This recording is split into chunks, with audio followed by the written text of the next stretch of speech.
Bonjour et bienvenue dans le 41e épisode de l'Art en 3 minutes. Nous sommes dans l'atelier de Steve Morphée pour découvrir en 2 épisodes ses techniques, comment il est rentré dans l'art, puis après il va nous raconter des petites histoires autour de ses œuvres dans le 2e épisode.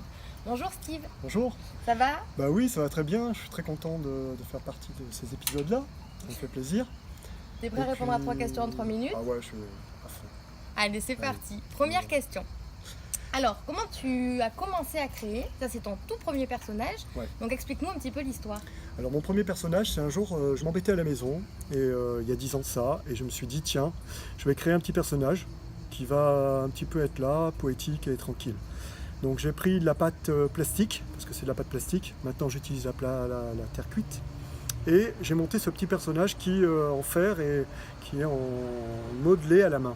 Et j'ai dit tiens c'est super, je trouve qu'il a quelque chose de rigolo et puis il a un côté vachement bien imaginaire. Et j'ai dit je vais continuer comme ça. Du coup, j'ai pris la terre cuite et j'ai monté des bustes et j'ai continué. Et depuis, je crée des plus grands personnages qui sont énormes et qui plaisent bien aux gens. Parce qu'il y a une part de poésie, d'imagination, et puis je trouve qu'il me ressemble bien dans mon concept de vie, c'est donner une part de poésie aux gens et de contact pour que les gens puissent parler de plein de choses. Donc là, c'est Valentiou, un grand personnage qui fait 2,40 m, et c'est un personnage qui attrape les rêves en plein air et qui les restitue aux gens qui n'en ont pas. Voilà.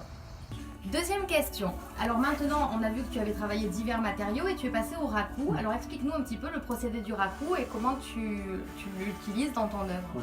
Alors le raku, c'est simple. C'est une terre cuite qu'on fait cuire dans un four traditionnel. Une terre raku chamottée, très intense parce qu'il faut qu'elle tienne le choc thermique.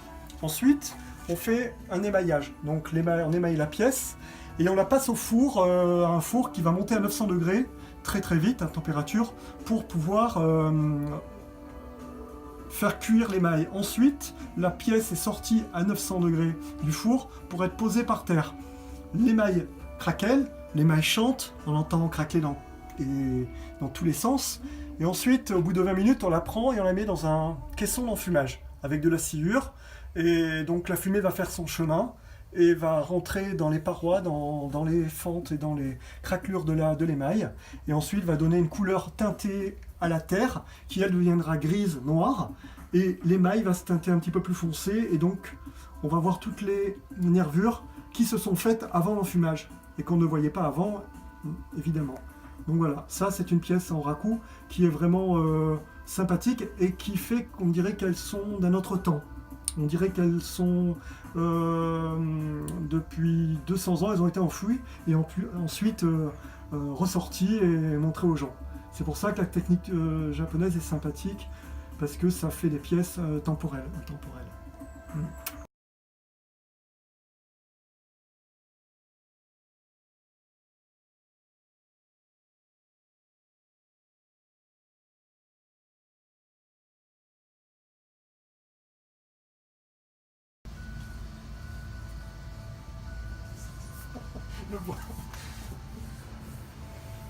Alors, troisième question.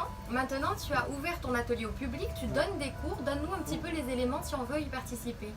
Alors mon atelier est ouvert à tout le monde, il suffit simplement déjà de venir voir une fois un petit peu comment ça se passe. Mon atelier est au 14 avenue Robert Schuman à Nice. La terre est fournie, les outils sont fournis. Moi je suis là pour vous aider à mieux travailler votre création, pas trop y participer parce que c'est votre création. Et puis après, dans le lot, c'est 15 € pour 3 heures.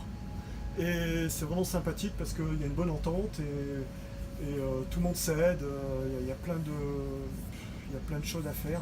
Et après, il n'y a pas de thème, c'est selon ce qu'on veut sortir, ce qu'on veut faire. Et moi je préfère parce que comme ça les gens ils se donnent à cœur joie et ils arrivent à propulser des choses et à se sentir bien parmi les créations. Moi je trouve que la terre c'est un bon élément, ça fait partie de notre vie, on est dessus tout le temps. Et je trouve que créer quelque chose et repartir avec un petit être ou une petite création, ça fait du bien. Eh ben, merci beaucoup. Et puis je vous dis à bientôt pour un prochain Ouais. épisode. Super.